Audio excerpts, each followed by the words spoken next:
আসসালামু আলাইকুম। আমন্ত্রণ বাংলাদেশের সংবাদে আপনাদের সাথে আছে রুকসানা হক রেখা।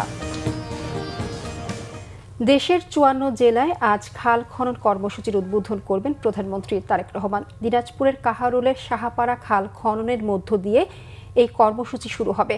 এই কর্মসূচি উপলক্ষে সকাল ৯টা ৩০ একটি অভ্যন্তরীণ ফ্লাইটে ঢাকা বিমানবন্দর থেকে সৈয়দপুরের উদ্দেশ্যে রওনা দেন প্রধানমন্ত্রী। কিছুক্ষণ আগে সৈয়দপুর বিমানবন্দরে পৌঁছেছেন তিনি। সেখান থেকে সড়ক পথে কর্মসূচি স্থলের উদ্দেশ্যে যাত্রা করেছেন। বেলা ১১:৩০টার দিকে সাহাপাড়া খাল খননের মধ্য দিয়ে একযোগে দেশের বাকি ৫৩টি স্থানে খাল খনন কর্মসূচির উদ্বোধন করবেন প্রধানমন্ত্রী। প্রথম দফায় ৬ মাসে ১২০০ কিলোমিটার ও পর্যায়ক্রমে ৫ বছরে ২০,০০০ কিলোমিটার নদী, নালা ও খাল-বিল খনন করা হবে। উদ্বোধনের পর সেখানে জনসভায় বক্তব্য দেবেন প্রধানমন্ত্রী তারেক রহমান।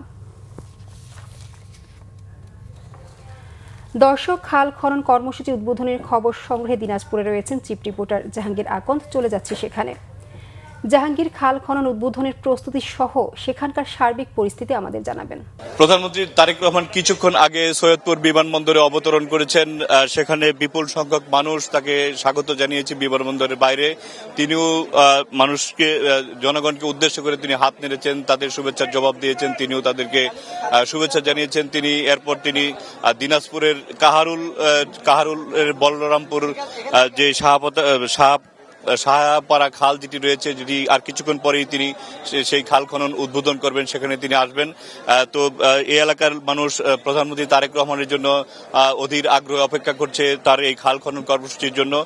প্রধানমন্ত্রী আজকের এই খাল খনন কর্মসূচির মধ্য দিয়ে দেশের ৫৪টি জেলায় একযোগে খাল খনন কর্মসূচি শুরু হবে এবং এই খাল খনন কর্মসূচির মাধ্যমে কৃষিতে যেই বাংলাদেশের যে সেচের যেই সমস্যা রয়েছে সেই সমস্যার সমাধান হবে এবং কৃষিতে বিপ্লব ঘটবে এবং কৃষকদের মুখে হাসি ফুটবে বলে কৃষকরা আশা করছেন। তারা এই খাল খনন কর্মসূচির মাধ্যমে নদী থেকে খালের মাধ্যমে তারা তার জমিতে সহজেই পানি পৌঁছাতে পারবেন, সেচ দিতে পারবেন। সেজন্য তাদের কৃষিতে বড় ধরনের বিপ্লব হবে বলে তারা কৃষকরা আশা করছেন। এখানে আপনারা দেখতে পাচ্ছেন যে সুধী সমাবেশেরও আয়োজন করা হয়েছে। খাল খননের পরেই তিনি সুধী সমাবেশে যোগ দিবেন এবং এই এলাকার সমস্যা এবং এই এলাকার উন্নয়নে তারেক রহমান কি পরিকল্পনা নিয়েছেন। তিনি প্রতিটি এলাকার উন্নয়নের জন্য তিনি পরিকল্পনা নেন এবং সেই অনুযায়ী তিনি বাস্তবায়ন জোর দিচ্ছেন এবং এই এলাকার উন্নয়নে তিনি কি পরিকল্পনা নিয়েছেন সেগুলি তিনি জনগণের সামনে বলবেন এবং জনগণের কথা শুনবেন। তো তারেক রহমানের আগমনকে ঘিরে ব্যাপক নিরাপত্তার যে ব্যবস্থা জোরদার করা হয়েছে, বিপুল সংখ্যক পুলিশ মোতায়েন করা হয়েছে, অন্যান্য আইন রক্ষাকারী বাহিনীও মোতায়েন রয়েছে। তো আমরা দেখতে পাচ্ছি যে অধীর আগ্রহে এই এলাকার মানুষ প্রধানমন্ত্রী তারেক রহমানের জন্য আর কিছুক্ষণ পরেই তাদের সেই মাহেন্দ্র খনির অবসান ঘটবে এবং তিনি খাল খনন কর্মসূচির উদ্বোধন করবেন। জাহাঙ্গীর, আপনাকে ধন্যবাদ। বর্তমান সরকার কন্যা শিশুদের অধিকার বাস্তবায়নে বদ্ধপরিকর জানিয়েছেন ডাক্তার জুবাইদা রহমান। নারীদের জন্য স্নাতকোত্তর পর্যায় পর্যন্ত অবৈতনিক শিক্ষার উদ্যোগ নেওয়ার কথাও জানান তিনি। আন্তর্জাতিক নারী দিবস উপলক্ষে রবিবার রাজধানীর আগারগাঁওয়ের মুক্তিযুদ্ধ জাদুঘরে ন্যাশনাল গার্ল গাইড অ্যাডভোকেসি ফোরামের আলোচনা সভা ও সম্মাননা প্রদান অনুষ্ঠানে এসব কথা বলেন তিনি। নারী ও কন্যা শিশুদের জন্য বাংলাদেশকে নিরাপদ রাষ্ট্র হিসেবে গড়ে তোলার আশা ব্যক্ত করে ডাক্তার জুবাইদা রহমান বলেন, নারী এগিয়ে গেলে জাতিও এগিয়ে যাবে। অনুষ্ঠানে নারী অধিকার রক্ষায় অবদানের স্বীকৃতি হিসেবে সুরভির প্রতিষ্ঠাতা সৈয়দা ইকবাল মান্থ বানু এবং নারী বিষয়ক সংস্কার কমিশনের প্রধান শিরিন পারভিন হককে সম্মাননা স্মারক দেওয়া হয়। অনুষ্ঠানে মহিলা ও শিশু বিষয়ক মন্ত্রী AJM জাহিদ হোসেন বলেন, নাগরিকরা দীর্ঘদিন অধিকার বঞ্চিত থাকায় এখন নারীর অধিকার নিয়ে কথা বলতে হচ্ছে।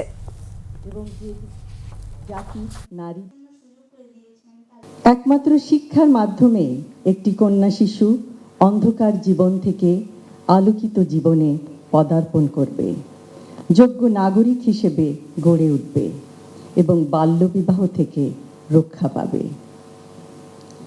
দেশের প্রতিটি শিশুর উজ্জ্বল ভবিষ্যৎ আমাদের প্রয়াস। ইনশাআল্লাহ আমরা এমন একটি বাংলাদেশ গড়ে তুলব যেখানে নারী ও কন্যা শিশুরা থাকবে নিরাপদ এবং ক্ষমতায়িত। এই ছিল এখনকার মতো। পরের সংবাদ বেলা 12টা দেখার আমন্ত্রণ রইল। এছাড়া বাংলাদেশের সংবাদ ও সংবাদ সংশ্লিষ্ট অনুষ্ঠান দেখতে ভিজিট করুন www.videos24.com ও facebook.com/bangladeshnewsে এবং সাবস্ক্রাইব করুন youtube.com/ বাংলাদেশ ডেস্ক। ধন্যবাদ সবাইকে।